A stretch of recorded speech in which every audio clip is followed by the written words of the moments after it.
They laughed at America. To them, the United States was a land of spoiled people, a place where soldiers could not fight without coffee, chocolate, and cigarettes. Nazi propaganda painted Americans as weak, soft men fueled by luxury instead of discipline. Around smoky campfires and in frozen trenches, German soldiers turned this into a running joke. How will they survive a war without steak and candy bars? But laughter is often a mask. What those men did not admit was the fear behind the joke. Because if an enemy could be both well-fed and well-armed, then maybe he wasn't weak at all. Maybe he was unstoppable. And then, capture came. Tens of thousands of German soldiers were marched into barbed wire cages, put on ships, and carried across the Atlantic.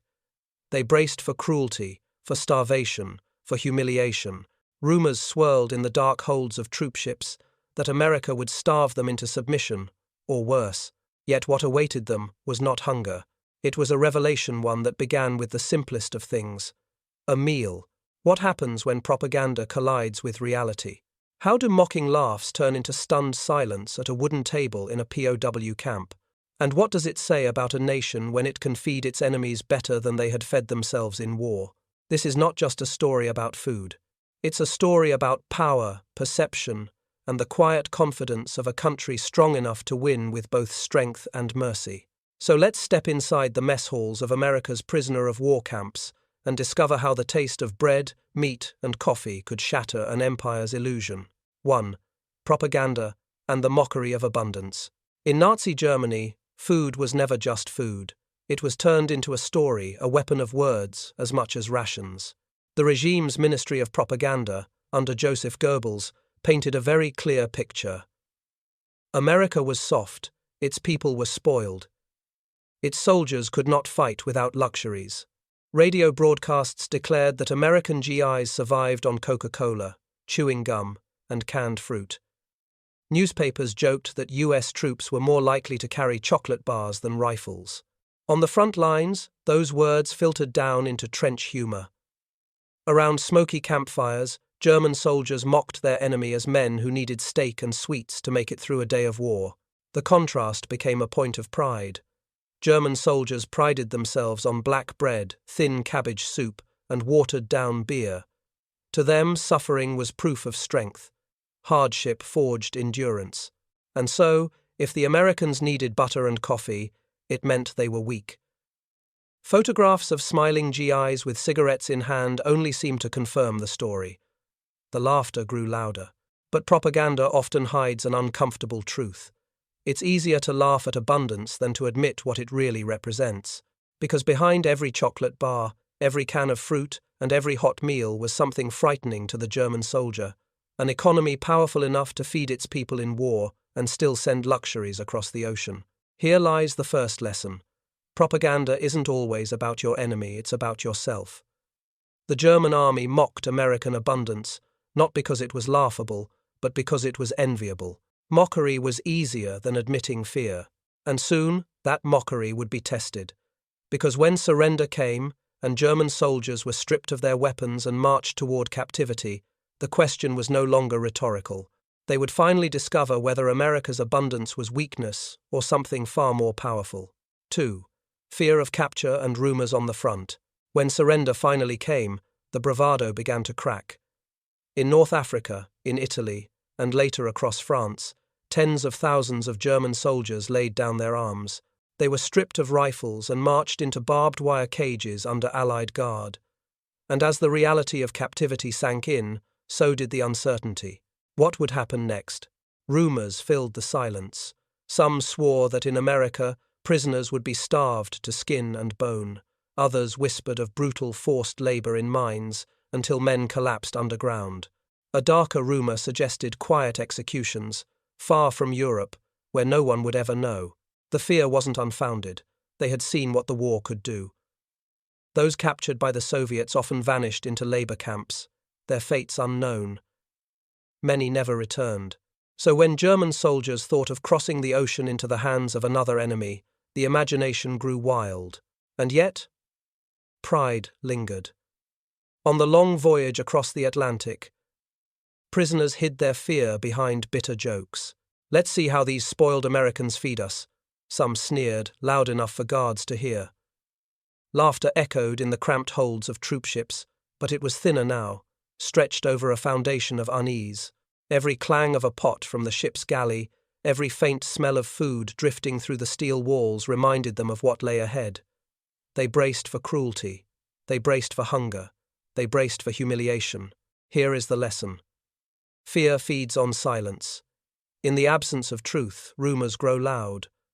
And for these men, propaganda had painted such a distorted picture of America that even the unknown became terrifying. But all of that fear would be put to the test the moment the ships reached shore. Because what awaited them in America was not cruelty, but a sight that would shatter everything they thought they knew. 3. Crossing the Atlantic. Expectations versus reality. The journey across the ocean felt endless. The troopships groaned against the waves, carrying thousands of captured men packed into dark, narrow holds. They had left behind the battlefields of Africa, Italy, and France, left behind their weapons, their pride, and the last traces of certainty. Ahead was the unknown, America. What they expected was a land of chaos. Propaganda had told them that the United States was divided, disorganized, full of factories that built luxuries instead of weapons. They imagined a poor, clumsy enemy that would surely stumble in caring for so many captives. But when the ships finally pulled into American harbors, the first glimpses through portholes silenced those expectations. Towering cranes loomed above the docks. Endless rows of trucks and freight cars rattled on steel tracks. Factories stretched farther than the eye could see, smokestacks pumping into the sky with tireless rhythm. To men who had marched through bombed-out German cities, this sight was staggering. There were no starving crowds, no crumbling ruins. Instead, America looked alive, buzzing with energy, overflowing with order. As the prisoners were marched off ships and onto waiting trains, the surprises kept coming. The trains themselves were longer than most had ever seen in Europe, cars stretching far into the distance. Through barred windows they watched as farmland rolled by green, fertile, and neatly kept. Towns passed in orderly grids, highways filled with cars, factories pulsing with production. The silence inside the train cars grew heavier with every mile. Some whispered in disbelief. Others stared and said nothing, unwilling to admit what their eyes told them. For the first time, they began to realize that America was not weakness. It was something else entirely, something their propaganda had never prepared them for. Here lies the lesson. The truth often reveals itself in simple observation. Sometimes, just looking out of a window is enough to undo years of lies. And yet, even as their vision of America began to shift, there was one final test that mattered most. Not the factories, not the highways, not the fertile land, but the food that would soon be placed in front of them. 4. The first meal. Silence in the mess hall. For weeks the prisoners had whispered and joked about what they would be fed. Thin soup, perhaps. Stale bread, maybe. A scrap of meat, if they were lucky. After all, wasn't that what America would do to its enemies?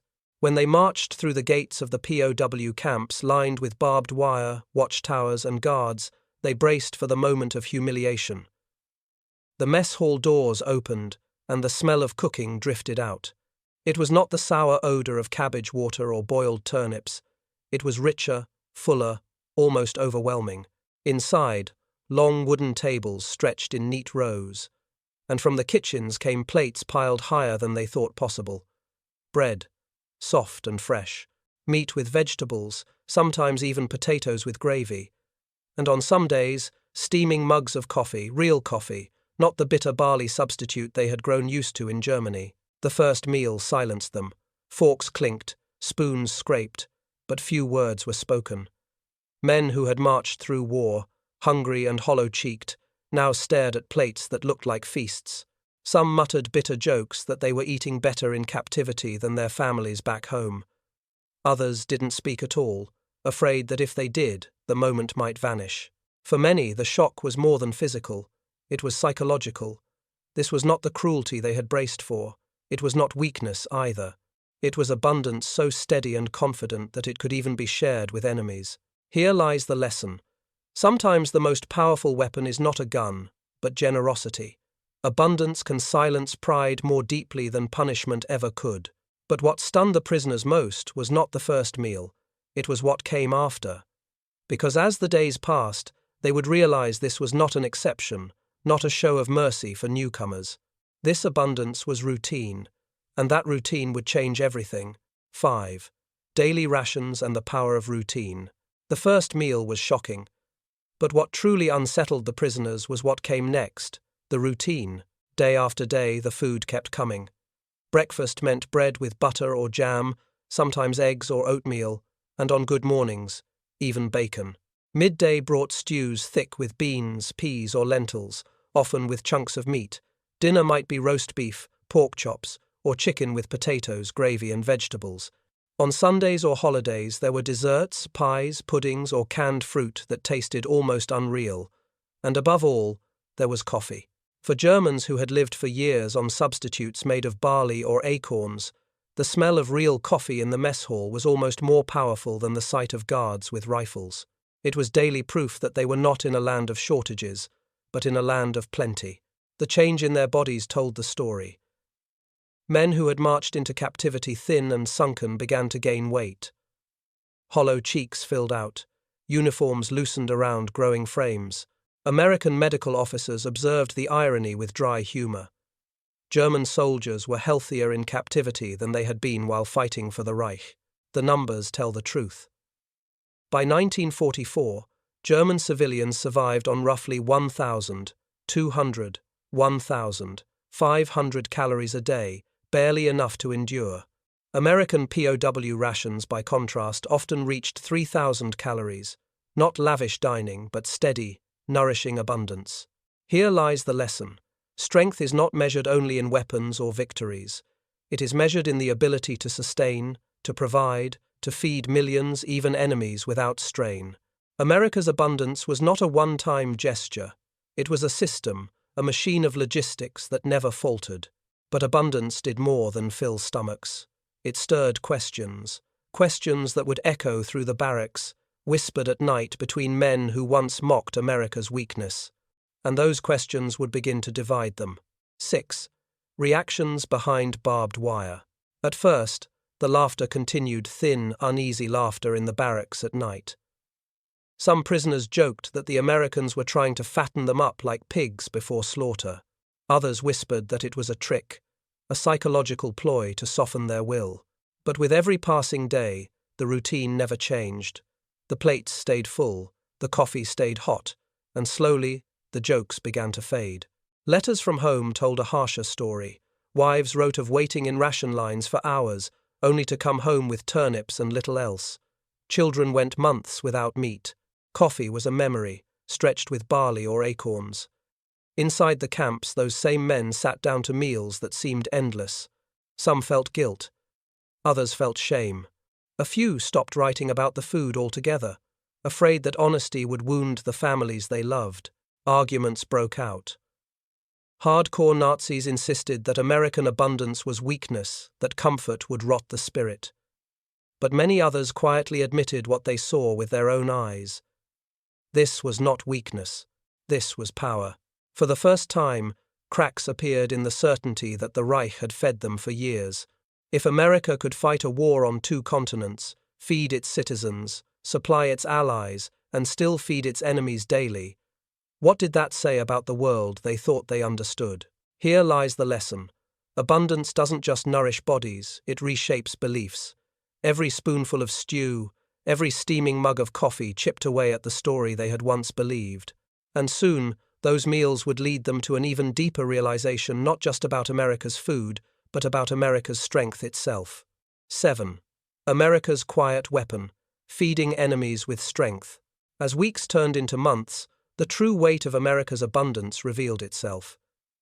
The prisoners began to see that food was more than sustenance, it was a statement. Every orderly meal, every clean barrack, every hot mug of coffee carried a quiet message.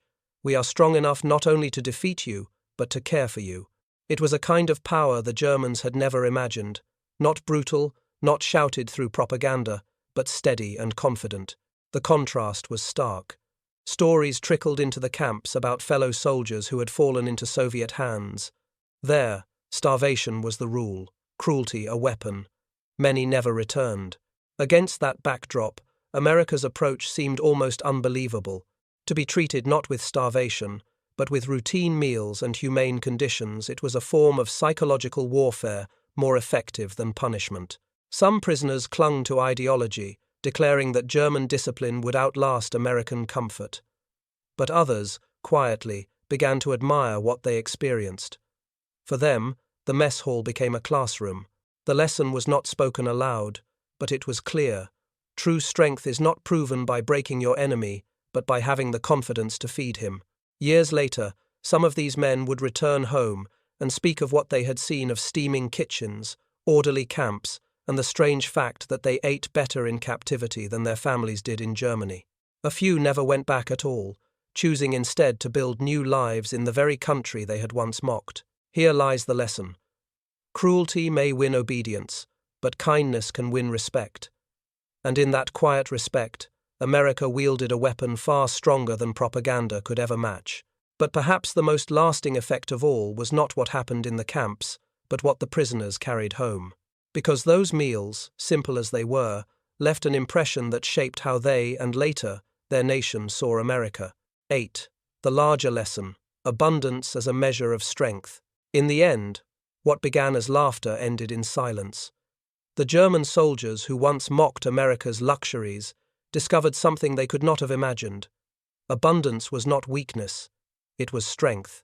They had expected cruelty, humiliation, and hunger. Instead, they found clean barracks, steady meals, and a strange kind of dignity. The irony was sharp. Many ate better behind barbed wire in America than their own families did back home. But within that irony lay a revelation. Propaganda had promised that luxury would break a nation. Reality proved the opposite. The United States was fighting a world war on 2 continents, supplying allies across oceans, feeding its own people, and still had the confidence to feed its enemies with bread, meat, and coffee. That was not indulgence, that was power. For some, the lesson lingered long after the war. Returning to Germany, they told hushed stories of mess halls where steaming kitchens never ran empty. Others carried a quieter respect for America into the years of reconciliation that followed. And a few chose never to leave, building new lives in the very land they had once ridiculed. Here lies the final lesson. True strength is not measured only in the weapons you wield, but in the abundance you can share. To starve an enemy is easy. To feed him takes confidence. And in that confidence, America revealed a deeper kind of victory, one that outlasted the battlefield. So when we look back at the story of German prisoners in America, it isn't just about rations or meals. It's about something larger, the quiet power of generosity, and the reminder that sometimes the strongest nations are not those who take away, but those who can give.